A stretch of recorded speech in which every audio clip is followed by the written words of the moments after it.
Alors moi c'est Pierre Loquet, nouvellement entraîneur de l'équipe de France féminine d'IQ Foil. Je suis en poste depuis le mois de décembre à la tête d'une équipe de filles.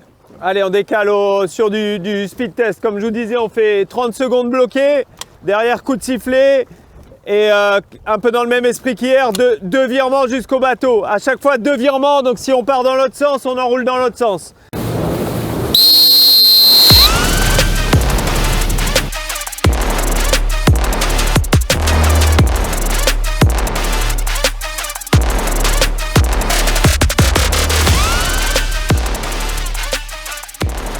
Donc c'est vachement intéressant qu'elles s'entraînent ensemble sur justement cette proximité de niveau qui fait qu'elles sont toujours en train de challenger, comme tu vois là derrière toi.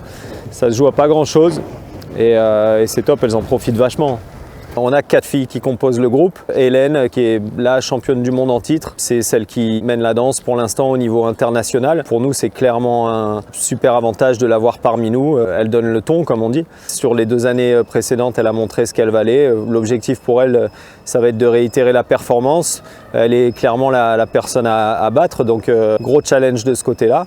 On a Delphine qui est une athlète qui arrive du circuit PWA, donc du windsurf professionnel, qui amène beaucoup au groupe justement par son historique un peu différent. Des qualités de vitesse et beaucoup de sensations sur le support. Pas mal d'expérience aussi, elle était déjà sur foil avant, donc elle est dans un projet qui est très engagé cette année. Elle a mis un peu de côté le reste pour se consacrer à l'IQ Foil, avec comme objectif de performer ici en octobre 2022.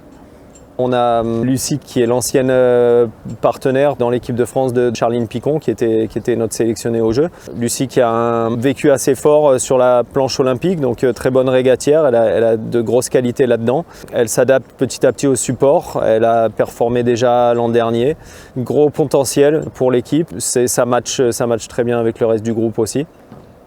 Pour finir, on a Lola qui nous amène la fougue et la jeunesse. Donc Lola qui nous a étonnés l'an dernier, capable de performer du haut de ses 19 ans sur la scène internationale. Elle a été assez impressionnante. Et du coup, on a tenu à la rattacher à l'équipe de France, malgré son statut groupe France, et lui donner la chance d'évoluer avec les 3 autres filles. Clairement, c'est la jeunesse et la fraîcheur, quoi. Donc ça fait aussi du bien au groupe.